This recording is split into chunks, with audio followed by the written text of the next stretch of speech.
Hello and welcome back to Brighter Studios. Today we are excited to have Carolyn and Kathy in the studio to be able to talk about foundations. Thank you both so much for coming today.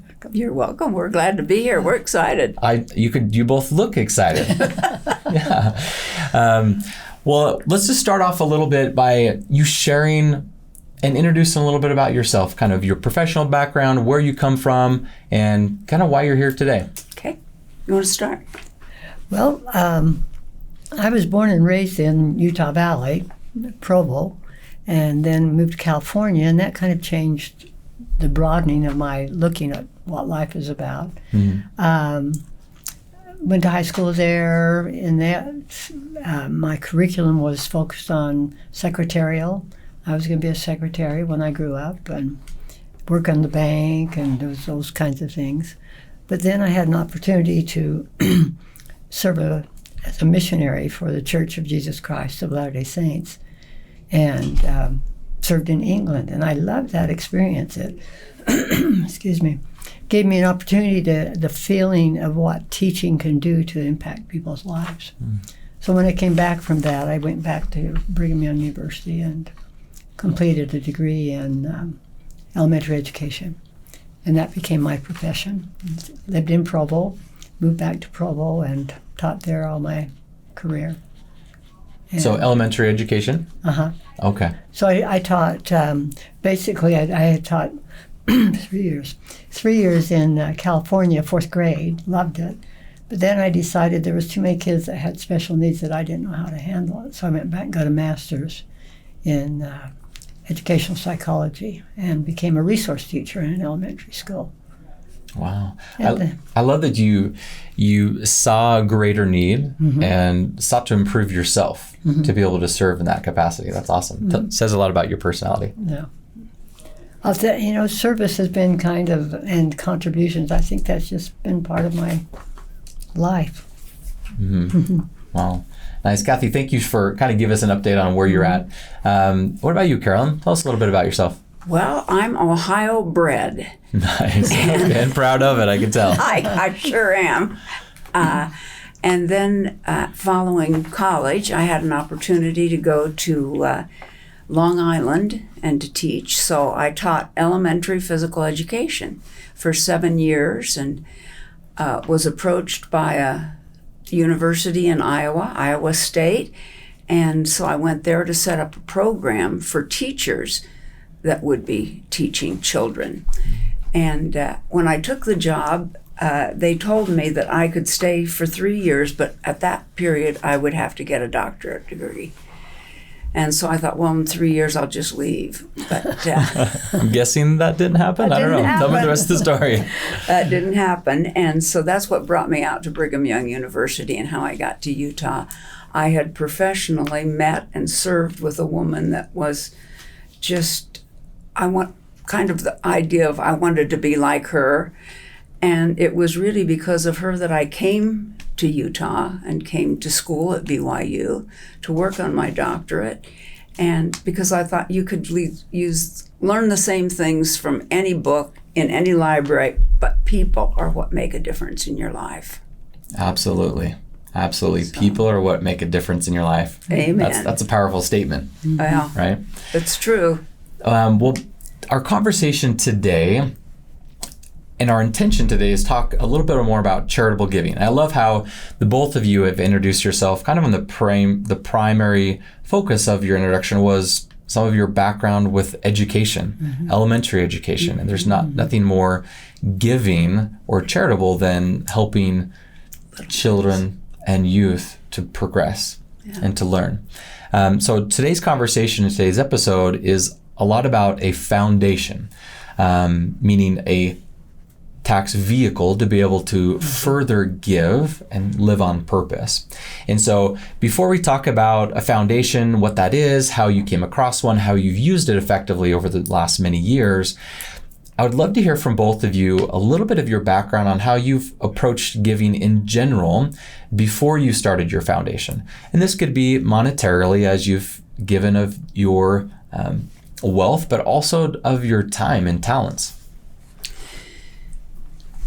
I'll start out with this one. When you say talents, I have done a lot of public speaking, and I never charged. I mean, people would say, well, could you come and talk? I mean, I heard you mention this. Could you come and talk about that? It never occurred to me that this was a way to make money. It was, for me, something that I just had an opportunity to share. So I did a lot of public speaking, all during every place that I've been, on a variety of subjects. So that's one way of giving. But, people talk about the joy of giving. And I'd give things, American Cancer Society, I'd make out a check maybe for $5 and put it in the mail, or different things like that. Then I'd think about the joy of giving. This is not joyful to me. So I tried to think of a way in which I could personally interact with people and feel that joy. So when I first started this, maybe 15 years ago, I, at Christmas time, would just take out however much money I thought I had as extra, a couple $100 in $20 bills or tens. And I'd just go to places where I thought I might meet people that looked like they needed a little bit extra. And one of the first places I went was to a grocery store where we shop, and I'd noticed before, maybe in the early December, this woman that looked a lot older than I am, looked, I don't want to say, somewhat unkempt. And I thought, and she was up on a high ladder doing stocking. And I thought, I don't want to be doing that. And she probably doesn't either, but she obviously has some needs that need to be focused on. So anyway, I deliberately went in one day with money in my pocket, and I waited and waited and waited for her to get down off that ladder. And finally I asked her, I said, can you come down for just a minute? And she said, yeah. So she climbs down the ladder, and at that point I had a $20 bill in my hand. And I said, I just reached over and put it in her hand. I said, would this help you have a merrier Christmas? And I mean, she just looked down and broke into tears. I mean, for $20, and I'm getting another $20 out of my pocket. And so I did, and gave it to her, and she just threw her arms around me, missing many teeth. And I thought, $40 was nothing to me. And I saw what it meant to her. And so I just have started doing that. Every Christmas, I'd get 50s, 20s, 10s, 5s, and head out. I'd walk the streets, I'd go to stores where I thought people might be. And I'll just tell you an experience that I had just this week. I was in a store, and a woman came up to me, and she, with her cart, and she said, I'm so glad to see you. And I thought, I don't know this woman. And she said, you're smiling. And I said, I am. I love to smile. And she said, everybody walks around with those things in their face. And she obviously had an referring accent. to cell phones, right? Right. If you're not watching the video, assuming. you can see it right up their face. She said, I said, where are you from? Uruguay. So we started having a conversation, and I just felt to reach in my pocket, and I just said, have a Merry Christmas, and kind of held on to her hand. And she looked at it, and she said, I don't need this. I don't need this. You take it. I don't need this. So I said, do you know of anybody that might need it? She said, I don't know. I said, you keep it and think about it, because I thought it's another way to share the joy. All right. So I'm looking around in the store, and all of a sudden, this little lady comes hustling down the aisle, and she's got her basket, and she said, I thought of somebody, and they are going to be so excited when I get something for them. So I thought, there's involved 3 people in a little bit of time. In one experience of giving. In one experience of giving. Creating that joy. And I felt it. Then I see somebody that I know, and she said, what are you doing in here? And I said, I'm giving away money. And she said, oh, I'm glad I saw you. But anyway, we began talking about it, and so it's been a wonderful experience. What I love about what you just shared is you not only realized within yourself that you wanted to give, but you realized that there's a deeper way to share that full emotion of giving. Because for all of us that, like you'd mentioned, write a $5 check to the Huntsman Cancer Foundation, that you are giving, you are being charitable. However, it's the full range of that joy and emotion that you felt and saw that you could do on an individual basis. So thank you so much for sharing that. I love that. Thank you. What about you, Kathy? Well, I'm a little quieter person than Carolyn is. Okay. But I love to give, but I do it with a check. But I also have tried to be very generous, a lot through my church donations.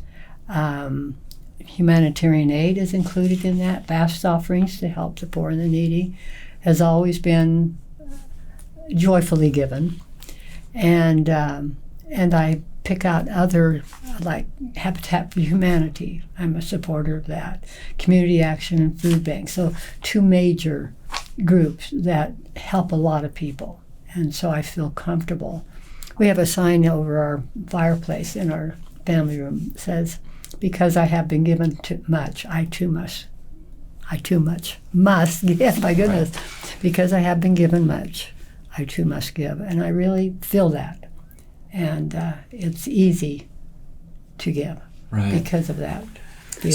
So prior to a foundation, we'll kind of get to what that has looked like in the both of your lives. But prior to that, what I'm hearing from both of you is that you've always been charitable minded. You've always tried to reach out to the individual. You've always thought of many organizations that have great causes and felt that through a checkbook, you are able to give and make a difference, right?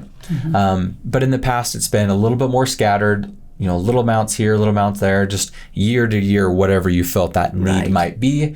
And then even further than that, day to day, whatever grocery store you might feel like a need would be filled that you went to. So as we continue on in our conversation, now I would love to have you share a little bit about your foundation. So whoever wants to take that question, go ahead and take that. Carolyn was the initiator here, so she can. All right, Carolyn, take it away. Well, I'm always looking for classes to take, whether they're online or whether they're on podcasts, whatever way. I love to take classes. In fact, that's how we became acquainted with you. That's right. Because you were offering a class and I saw it, and it was about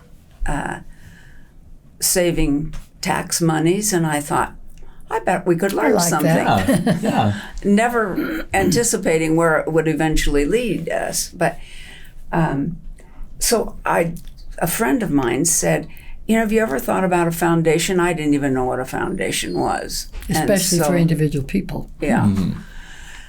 So she told us that she'd been to a class, somebody helped her set it up and so forth. And so I thought, I don't even know what we do with a foundation. But we did go and we took the class. It was quite extensive and also involved the use of, there was somebody that had the legal qualifications, like an attorney that could set it up. So anyway, we talked quite a bit about it, and both of us are quite involved in family history, and both of us wanted to go to the places of our ancestors. And we also recognized that we had a lot of money that we were beginning to pay into required minimum distribution. And although we felt like we were giving it to worthy causes, we thought, why can't we use some of that for some worthy causes? So we really sat down, because the beginning of the class was, how would you use this? And it was a kind of a brainstorm thing. And so we made the decision that we would use it for doing family history. I don't speak German. My mother wanted to teach me because she spoke it. I didn't want to learn that. And but now all of a sudden I want to go to Germany and I can't even read the records. And so I had long ago hired a woman that did family history for me. And I thought, but I want to go to the places. I mean, where was it that they walked, and where was their home? And this will be pricey. And how can we best maximize our monies? Okay. So that was how you kind of got introduced to the idea of a foundation. Right. An alternative way of reaching out, doing some charitable good. In your case, one of those desires was family history, right? So you went to this class. What kind of happened after that? Did you use the advisor and attorney within that class? How long did it take you to set up? What was involved in that? Give me a couple of the technicalities there. Obviously, one of them was you had to have a mission statement, which takes longer than we thought it took. I mean, we talked about it, we wordsmithed it, did what we thought until they finally felt that it was acceptable. And then we determined how much money we could put in it initially, as seed money. And I just remember there were a lot of papers that we had to fill out. Sure. And it was finally approved. And then, of course, you have to apply to the government for a 501c, which we did. And I just remember the day that came back saying your 501c has been approved. And kind of the excitement of, wow, we did this. I mean, we've got this now. Made you feel official. Yeah, like we were really official. Right. And of course, we had to come up with a name. And I think because I had kind of pushed a little bit on us wanting to do this, is that fair? You took the lead on it. My name's Carolyn Joy. And I thought, I played with that a little bit. And our foundation is the capital C with a joy. So when you look at it and say it, it's see joy. We want people to see joy. Wow, I love it. And as this has developed over the years, we started it in 2008. 2008, I think. We had it just for family history. And we realized how limiting that was because we saw so many needs. All of a sudden, I mean, we're seeing needs every place. And so, you have to have trustees, obviously. And so we rewrote the mission statement, expanded it. In fact, instead of just family history, it now, I can't even find it here. Kathy got it ready for me. It involves learning and growth for families and community members. So it's pretty broad, but it was approved. And we use it in fairly broad ways. And I think maybe Kathy could tell a little bit about some of ways beyond us using it. At this point, I'd say we're using more of the monies to serve other people. Can I interject a little bit here? Give our listeners a little bit more of a specific understanding of what a foundation is. Right. So you've done a great job laying out your experience as you got excited, as you mentioned. I love that you kind of expressed that emotion of excitement as this alternative, different, efficient way to then focus a lot of that individual giving desire that was within both of you. So a foundation is similar to a trust. It is a legal entity that you have formed, and that's why you needed the IRS's approval for that 501c3 entity. It's an official entity or tax entity where it's set apart just for a charitable cause. And that's why that attorney had you write a mission statement or a mission and a purpose statement so that the IRS could see that this entity's main goal and focus was to X, Y, and Z. And initially, if I'm hearing you correctly, it was primarily focused on family history, where then you realized we've got to expand this. There's so much more to do with charitable giving. But an entity like that or a foundation usually involves an attorney and a professional attorney to set that up and get all that paperwork together. I'm sure a lot of that paperwork he pushed on you because he needed information, but he probably did even more paperwork behind the scenes for you. All the legal jargon. So they created that entity. I'm guessing you paid him for his administration and his time. And then in a foundation, every year you also need to file tax returns, being accountable to the workings of that foundation. So you have to have a statement book, you have to keep track of your expenses and their donations coming into it. It's like you're running a business. You guys are business owners. Look at you. Very ambitious. Can you tell who does the work? Is that right? Kathy does that? Kathy's okay. She does this and I do the... Okay. You both got the heart, but then you got a little bit more of the numbers behind that. I love that.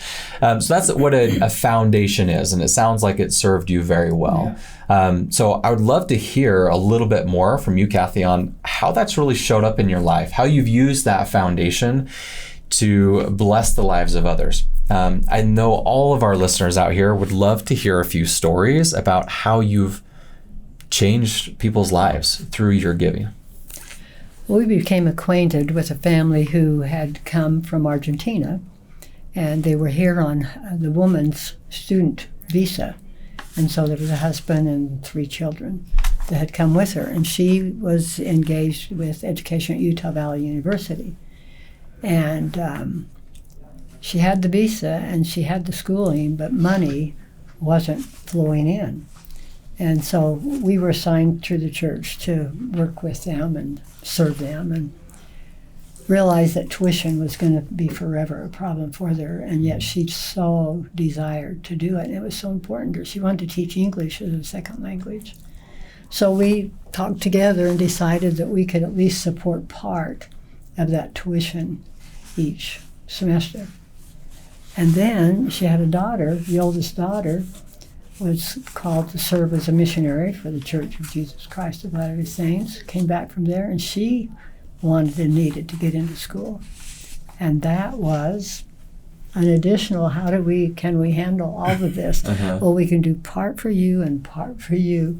And so we're really kind of stretched right now in how much we can help, but it's allowed us to see the joy of their going to school, of their being supported pretty good on their financial needs, but to see them thrive, and they're both just doing well. They're up These are 3.6 3.6 and 3.8 and 9.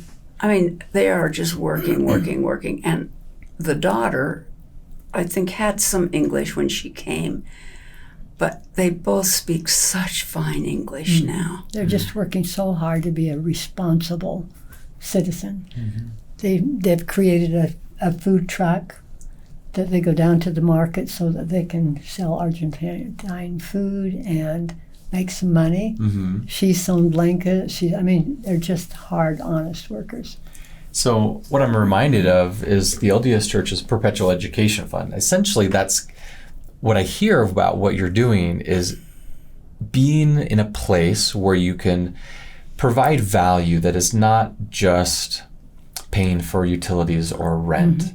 You're providing value for this family that now they can use that as a opportunity to improve their self from an economic standpoint, from an education standpoint. And that type of charitable giving is powerful because it multiplies. And I'm assuming that you're not only going to be seeing this in this generation, but in many generations to come. How many years have you been supporting that family? Mom and daughter? 3. 3, I'd say. Coming up on 3 years. Well, we see our money dwindling. And finally, we just thought, we've got to talk to the daughter. And it was a hard thing because we'd been doing all of her tuition. Her mother's. And then hers, at the daughters as well. And so we just felt like they weren't pushing out to look for scholarships. She wasn't. The daughter wasn't. And so we had this hard talk about, we can get you through this semester, but you need to start looking for scholarships.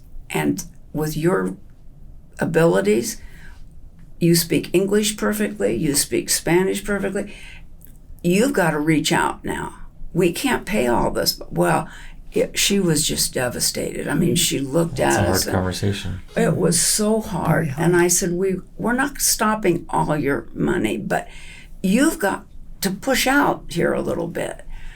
Well, she applied for a number of scholarships at this university, UVU, where she's going. They have a select group of students that do personality things. Like they young do reading. ambassadors kind of thing. So. She got that scholarship, plus that's the top thing in the school that everybody wants to be in, and she was selected. That's incredible. She's so excited. And I thought, if we hadn't pushed her hard in a very difficult situation through tears on both of our parts, she would never have expected that she could do this. Mm-hmm. And part of the challenge is a different, well, number one, they're not yet residents, so they're limited in some of the things that are available to them. And we put our expectations Right. onto them where they Right. can't, some things they can't do. They can't file for residency yet, and yet they want to, but they have to wait so long. They can't get some scholarships till they've been in school for 4 semesters. You know, there's so many things that impede their progress. So we felt a need at times to do more than maybe we should have done, and yet to get them through this critical time. And it sounds like through your foundation, you're the one that make those decisions Oh, yes. on how those funds go out. From what I'm hearing about your experiences, the local university has lots of scholarships, absolutely.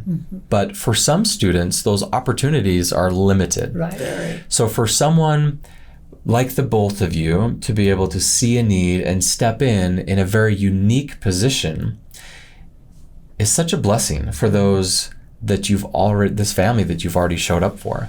Because they, from the beginning, they probably didn't have the education or the knowledge or ability or space yet to qualify for that scholarship that she just got. But you provided the opportunity to boost her to a place where she can then receive of that. I love hearing that. Why don't you tell about our adopted grandson and his going on after his master's?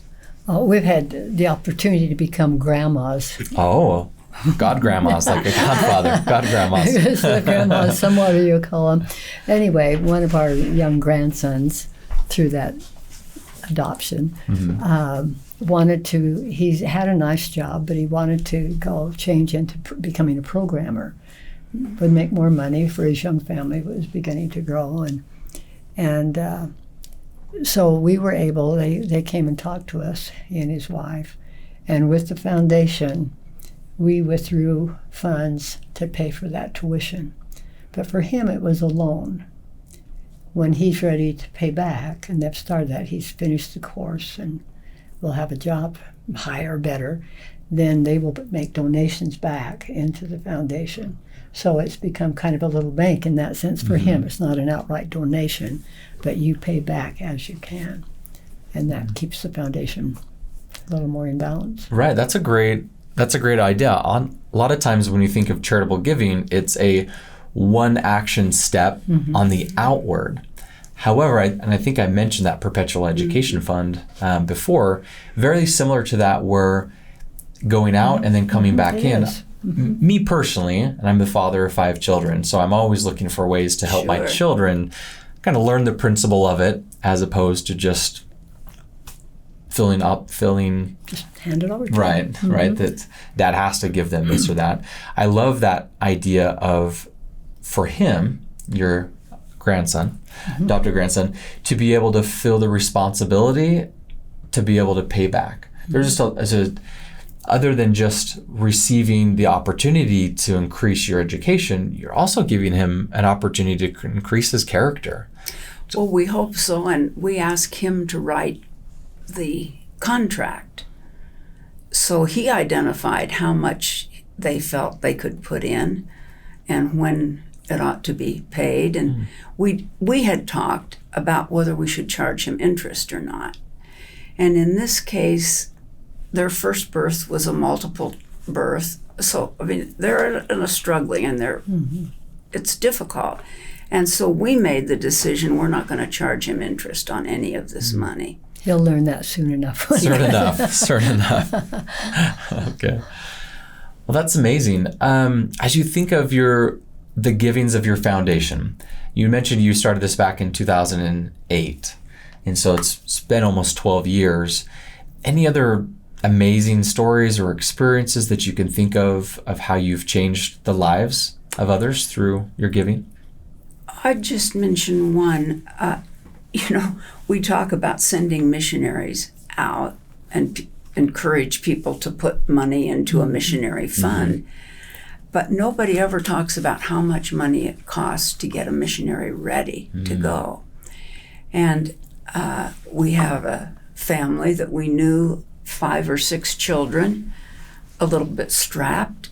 And we know from our own experience that you're looking at a good $1,000 up to, if you need a bicycle, you're maybe looking at $2,000. And so with this family, we just made the decision that we would just carte blanche give them $1,000 and say, we know what it takes to get a missionary ready. We hope this helps.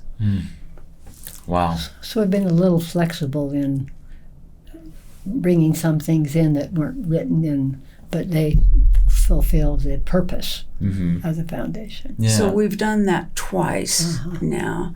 And the one family, the last family, I mean, it was almost like they were so embarrassed to take it that they couldn't find a way to say anything back to us. And so we just kind of went like, it's okay. It's okay. It's okay. I want to point out for our listeners the stories that you've been sharing as you've been able to give through your foundation. And I don't know if you fully realize this, you're really flexible to give in a tax efficient way through that foundation because of the structure that you're under. Right. Most folks listening to this podcast are absolutely interested in charitable giving. However, that usually is somewhat limited if they want the tax benefit from it. Right. As they donate to specific 501c3 charitable institutions.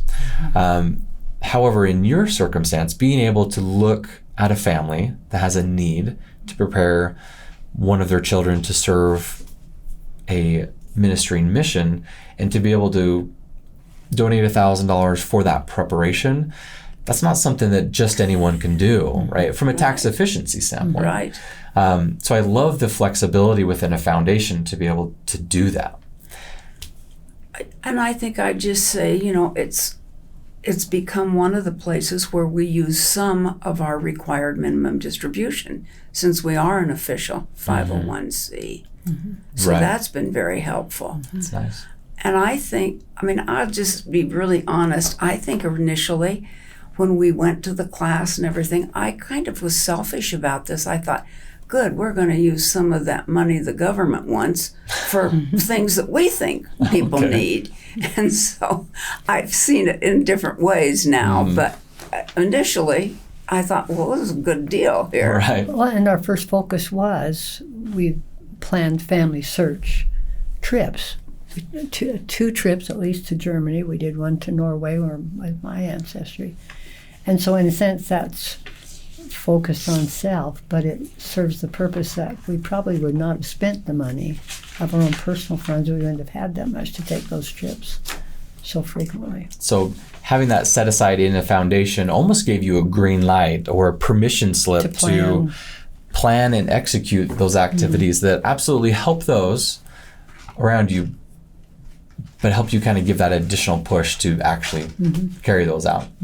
So far on the show, we've talked a lot about the excitement of the giving, the benefit from those families as they've received some tuition, the opportunity to plan for service by receiving some funds to help them prepare.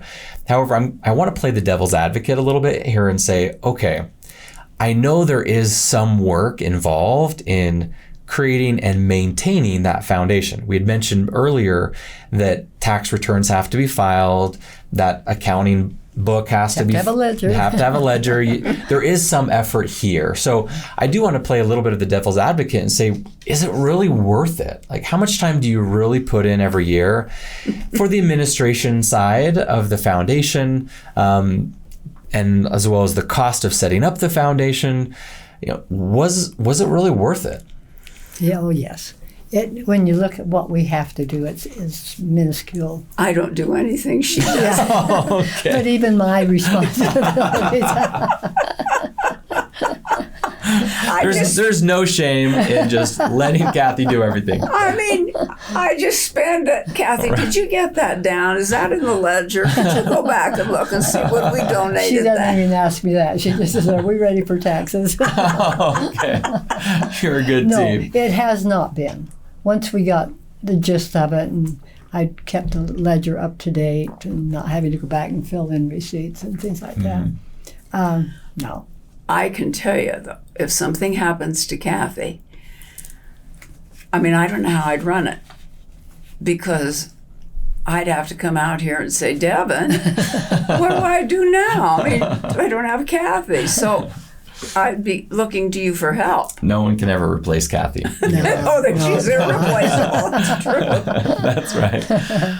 Well, thank you for being honest and kind of sharing your perspective there. Because I know that charitable giving, when we seek for efficiencies, obviously we'd love to save taxes, but it does take a little bit of effort to give in this way. It's a little bit out of the norm. A lot of our listeners don't have a foundation like that. And it sounds like what you're saying is it's worth it. If you feel like you want to be a little bit more flexible and broad in your giving, then absolutely feel free to put forth the time and effort to create a And foundation. really, your major time is up front. And it took a lot of time establishing your mission statement and getting the legal papers. But once you're established, you just take care of the bookwork. That's right. Yeah. Nice. And one of the blessings for us is we've both been involved in organizations where we'd worked on mission statements, and I mean, we'd been thinking that way. So that was not anything new for us. I think the keeping of the records and getting it set up, I thought this is never going to happen, because it was a lengthy period of time in the filling out. All right, as we finish up our show today, there's one more question that I want to ask the both of you. And that is, in retirement, in your life right now, in your life's experience, maybe we'll start with you, Carolyn. What makes you feel alive? And what makes you feel very relevant in the world and community that you live in? Well, I love to learn.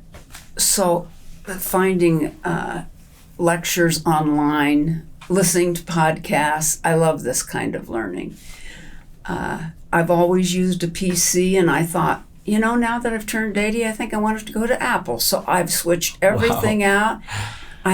Nobody's helped me. I've just taught myself. I'm sure there's a lot more to learn, but I think I've got a few years left in me, I hope, to keep learning. But I love learning, and I think it's made a difference for me. Both of us feel strongly about knowing what's going on in the world. We take 2 newspapers that come into our home, and I read 2 online. I kind of whisk through them, but I think we've both felt the need to be relevant and know really what's happening in our community, what's happening in our state. Kathy's been wonderful when they do the the elections. I mean, she goes to the meetings where the people are saying what they believe and what they want to do. She contacts congressmen. I'm not that. I want to learn, but I don't do all of that. I mean, I'm kind of selfish, I guess, about the way I learn, because she teaches. People call up and say, Kathy, who should we vote for? And Kathy says, well, I can't tell you, but here's what I know. You're an influencer. Wow, look at that. So we also have had, for about the last 6 years since we came back from our mission, we have a study group in our home. It started with 6 people. We now have nearly 30. We take all the furniture out of the family room, and people bring in their folding chairs, and away we go. So those are 2 of the things that we do. I just share one thing that's been, I'd say, sobering. We've lost 3 friends in the last 2 years. And we've always had a big Christmas dinner. And this year, we've just lost a friend last month. And so it was kind of I can't even explain it. It's really had an impact on me in not positive ways. I mean, not just a downer for me. And so it was like there wasn't anything to talk about because we don't want to discuss all the things that we've been through, kind of. And I'd been reading something and have had a conversation with a woman that I had gone to college with. And I said, what would you think if when we got together we did a game? You know, maybe once a week or maybe, you know, every other week we got together and played games. Everybody just kind of lit up like, yeah, because you don't have to make up a conversation. It just kind of falls out. I mean, it was just like, wow, that's a wonderful idea. Yeah, Why, wow. It wasn't mine, but I shared it. And so my birthday's coming up next week, and that's not a good time to have a birthday, 2 days after Christmas. So I wait till the new year, and I said, we'll do the first game night. So I think it's going to work. Nice. But, you know, we had to change our focus because we just you can't sit around and say, well, how was this year? Well, I lost my best friend. And so Insert a little bit of that joy back into folks' Mm-hmm. lives that you were talking about previously. And thank you for sharing that. Obviously, all of us are seeking to stay alive, stay relevant, stay on purpose, stay energetic, and be a light to others. And I see that through your experience. So thank you so much. That's amazing. As we finish off, Kathy, what about you? What makes you feel alive in your life? And what makes you stay relevant to those around you and to yourself? I think it goes back to the service issue. When you're helping, you're happy. We sing as we go. Right. And so I try to take advantage of opportunities to help, to share, and I still have that overwhelming feeling that I just reached 80, and I hopefully have a number of more years to live, but I have so much, and I can't use all that much on meaningful things unless I give it out. So I think that's what brings me joy, is when I'm able to contribute to somebody, either in a emotional way or in a financial way, loving way. Wow. I've known both of you for some time now, and every time I visit with the both of you, I'm just impressed with how you show up as a light to each other as friends and to others around you. It seems like every time I call you on the phone, you have someone at your house or you're visiting someone else, and you're always giving, and I love that. And so I think this question of how you stay relevant in people's lives, is that just you're showing up in a very giving way. So I felt like our conversation today was very relevant to the core of who you are and the core of your personalities. So again, thank you so much for our conversation today. It's been very enjoyable for myself, and I see 2 smiles in my office here, so I know it's been enjoyable for you as well. And I hope a lot of our listeners are able to understand a little bit more about the excitement, the benefits, the joys of being able to put together a personal foundation. So thank you for showing up today. Thank you. All right. It ended up being a good experience. Yeah. Thanks. That's good. That's good. I'm sure you were worried, right? Handled it okay. Yeah, you guys are rock stars. Well, thank you so much, and we will talk to all of you later. Have a great day. Thanks, Devin.